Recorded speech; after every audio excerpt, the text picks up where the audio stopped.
What is the worst card in Clash Royale history?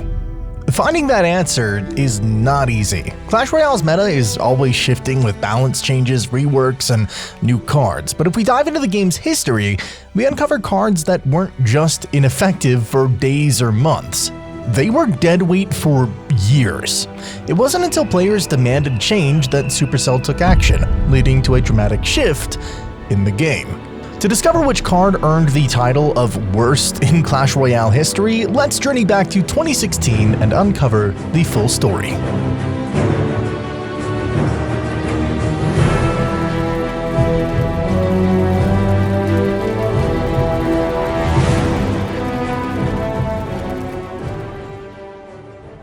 The new year of 2016 brought with it the first ever experience of Clash Royale for players around the world. Back then, nobody really knew what they were doing, how most cards worked, or even how to effectively play with buildings.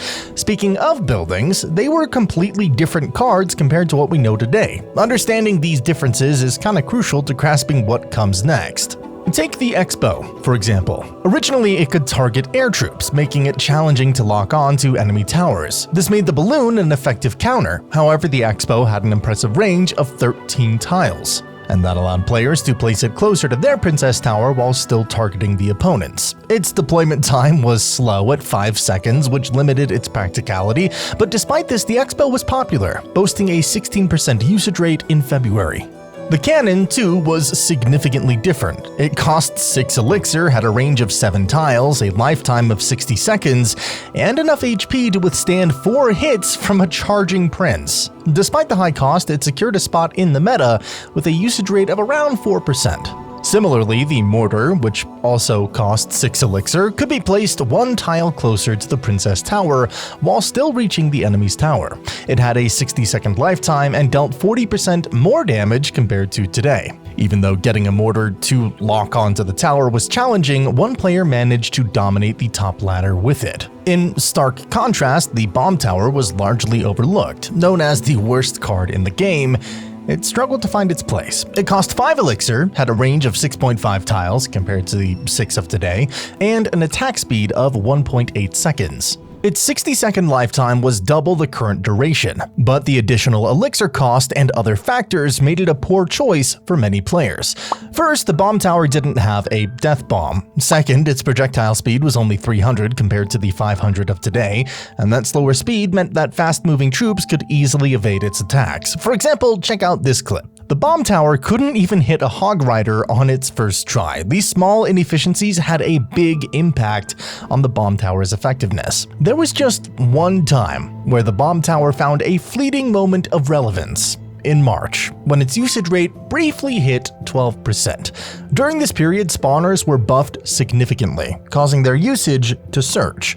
Tombstone started spawning 6 skeletons instead of 4, and the Barbarian Hut received a 10% HP increase. The Bomb Tower 2 received 2 major buffs in February. Its attack time interval was reduced to 1.7 seconds and then further decreased to 1.6. This made the Bomb Tower throw bombs 15% faster, a pretty notable improvement. However, with the introduction of splash damage cards like the Princess and Ice Wizard, the spawners quickly fell out of favor, and so did the Bomb Tower. I meticulously reviewed every month, and the Bomb Tower remained at a consistent 0% usage rate. It was as if the card was perpetually ignored. That's why I was utterly shocked when I saw Supercell nerfing it, despite its already dismal usage.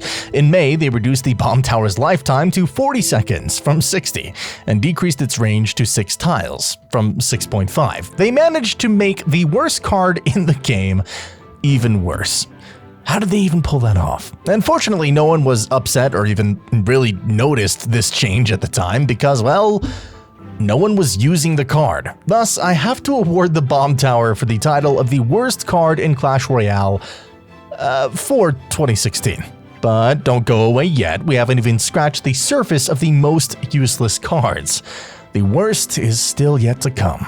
In 2017, one card earned the infamous title of Trash Can on Wheels. Sparky. Despite being one of the hottest girls in Clash Royale, Sparky was largely ineffective. She could deal massive damage, but often failed to fire a shot due to her 5-second attack time interval, making her vulnerable to well-timed zaps. Additionally, Sparky could be easily countered with skeletons, resulting in a poor elixir trade. That's why Sparky struggled to find a solid place in the meta. Interestingly, despite Sparky's 0% usage rate for extended periods, I found her usage spiking to 2% in the middle of 2017. That kind of surprised a lot of players, as you can see from this comment. A few months later, her usage dipped to 1%. This occasional uptick was enough to show that Sparky wasn't entirely obsolete, so she didn't claim the title of the worst card of 2017. But Tesla's story is quite different. Today, the Tesla is considered one of the best buildings in Clash Royale, especially with its Evo variant. However, from January to October of 2017, Tesla was virtually non-existent in the top ladder. Literally no one used it. For a full 10 months, it had a 0% usage rate. I did manage to find one top player who used it, but that was an anomaly. I like that you're giving a love to a card that we never see. I don't think this is the first time in like 30 Pro v Pros that we've seen Tesla, I want to say. I think as you'll see in this matchup, it actually proves to be pretty good. My bets are that he dragged the wrong card into his deck and just hit find match. But hey, even the gods make mistakes. It was honestly surprising to see such neglect. Back then, Tesla had a 0.8 second attack speed, which was 33% faster than today's 1.2 seconds. However, its damage output was significantly lower, roughly 45% less than what it is now, according to my calculations. One reason for this could be the popularity of the Hog 2.6 deck, which led many players to prefer Cannon. They were more familiar with Cannon's interactions, and it held a strong 13% usage rate. Realizing Tesla was being overshadowed, the Clash Royale devs decided to revamp it by the end of 2017, but in doing so, they made it extremely powerful. In November, a balance update increased Tesla's damage by 41%, but also extended its attack time interval to 1 second, up from 0.8 seconds. This buff was substantial, a 41% damage increase for a 25% slower attack speed. That was a massive boost, and the numbers proved it. Tesla's usage rate soared to 15%, and it quickly became one of the most popular and effective buildings in Clash Royale. This shift caused a ripple effect. Hog Rider decks began incorporating Tesla. I think that the Hidden Tesla is really the best defensive card right now, just my opinion. Logbait players transitioned from Inferno Tower to Tesla, and Surgical Goblin, a top-tier player even today, excelled with his new Logbait deck, winning 20 games in a row. Despite this dramatic turnaround, I've still decided to name the Tesla as the worst card of 2017. I know it's a bit of a controversial choice, but 10 months of 0% usage rate that's kind of staggering. No other card went so long without any appearances, making Tesla's story truly unique. As we approach 2018, one of the standout years in Clash Royale history, there's one more card from mid-2017 that we have to revisit. This card made a dramatic shift from being a top card in 2017 to one of the worst in 2018.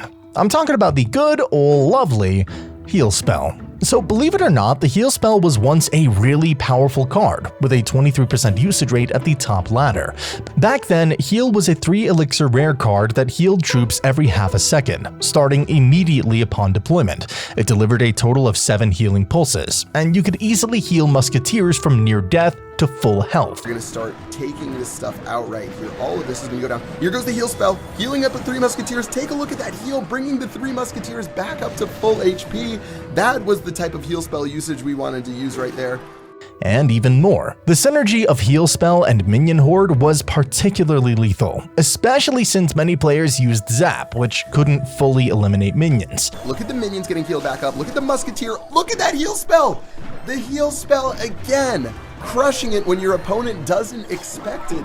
Some even paired it with Hog Rider for a final damage push, though this was less common. Mostly Heal was a staple in 3 Musketeer decks, and despite its power, I wouldn't call it overpowered. I played with it often myself, so I was devastated when I saw the Heal spell hit the balance update list in 2017. The changes were severe. They reduced its healing effectiveness by 29% by cutting the healing duration from 3.05 seconds to 2.5 seconds, dropping the healing pulses from 7 to 5.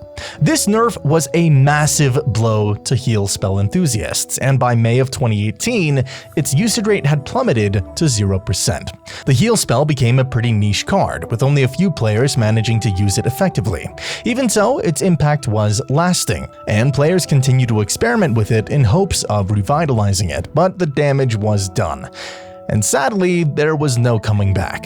Supercell was always cautious about creating cards that were too difficult to balance. We saw this with the Witch, which got 42 balance changes over the years, and they feared the same thing could happen with the heal spell. So they essentially ruined the card to ensure that no one used it. They reduced its radius in 2018, then made it a 1 elixir card in 2019, and eventually they completely deleted it in April of 2020, replacing it with the Heal Spirit. Ironically, the Heal Spirit ended up breaking the game anyway, becoming the most used card, but the Heal spell never truly left. It will always be with us, living on in the heart of the Heal Spirit. Makes me wonder if to make these spells, they just trap one of those spirits in a bottle and call it a day. Returning to 2018, the heal spell had completely lost its charm after the nerfs, languishing at a 0% usage rate throughout the year. That's why I'd crowned the heal spell as the worst card of 2018. But wait, there was a card that managed to surpass Heal's misery and claim an even worse reputation. Enter January of 2019, when the Barbarian Hut was in decent shape with a 5% usage rate and a 53% win rate. It was a reliable defensive building costing 7 elixir, boasting high HP and spawning 2 barbarians every 14 seconds with a 60-second lifetime. It could produce up to 8 barbarians, though none were spawned upon its destruction. Yet Supercell, ever wary of defensive cards, could not tolerate seeing the Barbarian Hut at a 5% usage rate. They promptly cut its HP by 7% in January, followed by another 13% reduction in March. These changes were enough to seal the Barbarian Hut's fate, eventually hitting 0% usage and earning the title of worst card in the game. So rest in peace, my barbarians. But the saga doesn't end here. Our exploration of Clash Royale's darkest moments continues with a new contender emerging in 2020. The elite barbarians stormed onto the field, promising power, but delivering nothing but frustration. In January of 2017, elite barbarians, especially when paired with rage, were among the most feared troops. Yet as months and years passed, multiple balance changes transformed them from overpowering to merely mid-tier, and eventually to useless. Their hit points and attack speed were reduced, and although they remained the fastest card in the game, they no longer posed a significant threat. The only place you'd still see them was in E-Barb cycle decks, mainly used by mid-ladder players who had leveled them up and used them to overpower lower-level opponents. This led to widespread speculation about their removal from the game, though that never happened. By mid-2020, elite barbarians consistently appeared at the bottom of usage lists. Their win rate plummeted to as low as 10% in August, with a usage rate hovering around 0%. Technically, a few players still use them, but they were only winning 1 in every 10 matches. This stark decline highlighted their uselessness, and Supercell recognized the need for a fix and soon introduced new balance changes, placing elite barbarians at the top of the list. In November, Supercell made significant changes to the elite barbarians. Their speed was reduced to 90, down from 120, reclassifying them as fast. They also decreased their attack time interval from 1.7 seconds down to 1.5, increased their hit points by 14%, and boosted their damage by 5.5%. Additionally, their initial attack time interval was cut to 0.5 seconds from 0.7. So there's the patch lore dump for you. Although they lost their extreme speed, these adjustments more than made up for it, pushing the elite barbarians back into a dominant state. And despite this comeback, their prolonged period of uselessness over 11 months means they still earn the spot as the worst card of 2020. But hold on, the real nightmare? Yeah, it's just starting. Fast forward to January of 2021, and the witch, affectionately known as Larry's mom, was nearly extinct, with a usage rate of only 1% and a dismal win rate of 14%, the lowest of any card. She was rarely seen in the arenas, especially at the top of the ladder. Some players had success with her in graveyard decks, but she remained far from viable. And why was that? The witch had endured more balance changes than any other card. 43 in total, and you can bet that's gonna be a video at some point down the line. Balancing her has always been a headache for the Clash Royale devs. Overbuffing her attack speed or skeletons makes her overpowered, while extending her skeleton spawn time could ruin her entirely. So Supercell opted for a straightforward solution. Keep nerfing her until she was nearly irrelevant. Consequently, the Witch earned the title of the worst card of 2021. Today, the Witch is mostly seen in mid and low ladder play where she can still be a nightmare, but at the high ladder, she's mostly gone. Yet the following year, another card managed to outdo her in ineffectiveness. Enter Rascals. Despite their charming appearance, the Rascal Girls and their Rascal Boy struggled to find a place in the meta in 2022. The issue was the girls' first attack time interval, which was 1 second instead of today's 0.5. Additionally, the Rascal Boy had 6% fewer hit points than now. Essentially, you had a weaker knight and 2 weaker loggable archers, making this card quite ineffective.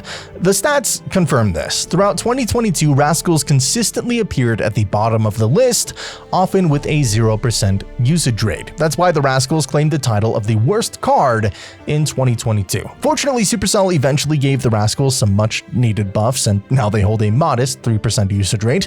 And as we move into 2023, there's one card with stats so extremely bad, you might think I'm exaggerating. Unless you want to prove me wrong in the comments. Enter the Royal Recruits. With the evolution update in mid-2023, the Royal Recruits didn't just fade from the arenas, they were practically invisible. Their usage rate plummeted to 0% for months, overshadowed by the Evo Firecracker, which dominated nearly every match and made it almost impossible for the recruits to stand out. Now don't get me wrong, the evolved version of Royal Recruits, introduced later in 2023, was briefly overpowered, hitting a 14% usage rate and rising to the top of the meta, but this only made it tougher for the original Royal Recruits to make a comeback.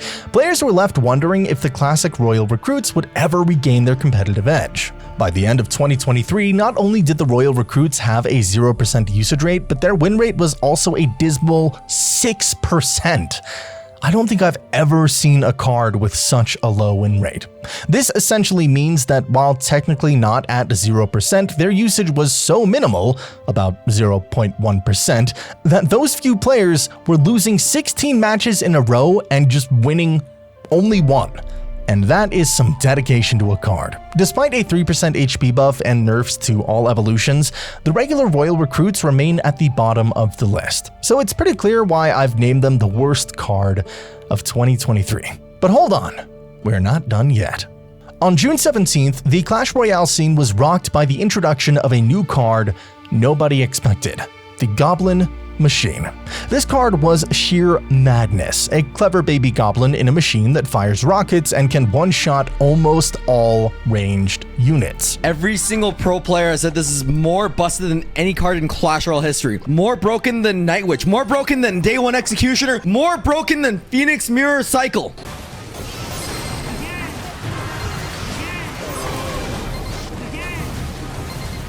Holy crap, those rockets of injustice. Supercell, fix your game! In just one day, the Goblin Machine shot up to an astonishing 83% usage rate. That's crazier than even the Phoenix from 2022, which peaked at 81%. Suddenly, everyone was running Goblin Machine Mirror Cycle decks using Evo Skellies, Goblin Curse, and P.E.K.K.A. It was unprecedented. P.E.K.K.A. hit a 50% usage rate and Rage soared to 49. It's pretty wild how a single new card can reshape the entire meta.